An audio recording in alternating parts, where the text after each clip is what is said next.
Cram का खेल गांव के मैदान में हर साल की तरह इस बार भी खेल प्रतियोगिता का आयोजन किया गया था। बच्चे, बड़े और बुजुर्ग सभी इसमें बढ़-चढ़कर हिस्सा ले रहे थे। तरह तरह के खेल हो रहे थे, कबड्डी, खो-खो, दौड़, लंबी कूद और रस्साकशी। लेकिन इस साल एक नया खेल जोड़ा गया था, क्राम का खेल। गांव के प्रधान जी ने घोषणा की, क्राम का खेल इस बार की प्रतियोगिता की सबसे अनोखी स्पर्धा होगी। जो इसे जीत जाएगा उसे विशेष पुरस्कार मिलेगा। सभी लोग अचरज में थे। यह खेल गांव में पहले कभी नहीं हुआ था। बच्चे, बूढ़े और जवान सभी जानना चाहते थे कि यह आखिर है क्या।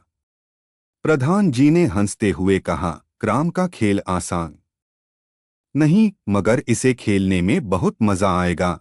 क्राम का रहस्य प्रधान जी ने समझाया कि क्राम का मतलब विपरीत दिशा में सोचना और करना होता है। यह खेल दिमाग और शरीर दोनों की परीक्षा लेता है। प्रतियोगिता में शामिल होने वालों को दिए गए निर्देशों के ठीक उलट काम करना होगा। अगर कहा जाए आगे बढ़ो तो पीछे जाना होगा। अगर कहा जाए बैठ जाओ तो खड़ा होना होगा। अगर कहा जाए बायां हाथ उठाओ तो दायां हाथ उठाना होगा। पहले तो लोगों को यह खेल बहुत आसान लगा, लेकिन जब खेल शुरू हुआ तो सभी की गलतियां सामने आने लगीं। खेल की शुरुआत मैदान में कुल 20 प्रतियोगी उतरे। उनमें से किशन, रमेश और सुरेश तीनों दोस्त भी शामिल थे।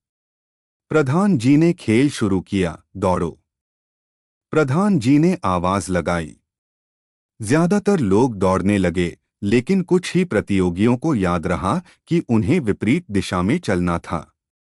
वे पीछे की ओर चलने लगे। बैठ जाओ। फिर से कई लोग गलती कर बैठे और बैठ गए। केवल 4 ही लोग सही तरीके से खड़े रहे। किशन, रमेश और सुरेश अब भी प्रतियोगिता में थे। धीरे धीरे खेल और कठिन होता गया। प्रधान जी तेजी से आदेश देने लगे, बाएं मुड़ो, कूदो, तालियां बजाओ, दाएं हाथ से सिर छुओ। प्रतियोगियों की गलतियां बढ़ने लगीं और कई लोग बाहर हो गए। अब मैदान में केवल किशन और सुरेश बचे थे। अंतिम चुनौती। अब खेल अपने अंतिम चरण में पहुंच चुका था। प्रधान जी ने दोनों को चुनौती दी, जो यह अंतिम कार्य ठीक से करेगा वही विजेता होगा। उन्होंने आदेश दिया, तुम्हें बिना हिलेडुले खड़ा रहना है। किशन और सुरेश सोच में पड़ गए। अगर बिना हिलेडुले खड़ा रहना है तो विपरीत दिशा में क्या करना होगा। सुरेश गलती कर बैठा और एकदम स्थिर खड़ा हो गया। लेकिन किशन को खेल का नियम याद था, उसे विपरीत करना था। इसलिए वह उछलने कूदने लगा, हिलने डुलने लगा। प्रधान जी मुस्कुराए और बोले, किशन, तुमने क्राम का खेल जीत लिया। खेल से मिली सीख। पूरा गांव तालियां बजाने लगा। यह खेल जितना मजेदार था उतना ही चुनौतीपूर्ण भी। प्रधान जी ने कहा, यह खेल हमें सिखाता है कि हमेशा सोचे समझे बिना कोई काम नहीं करना चाहिए। कभी कभी जो सही लगता है वह वास्तव में गलत हो सकता है। किशन को विजेता की ट्रॉफी मिली और उसे पूरे गांव ने बधाई दी।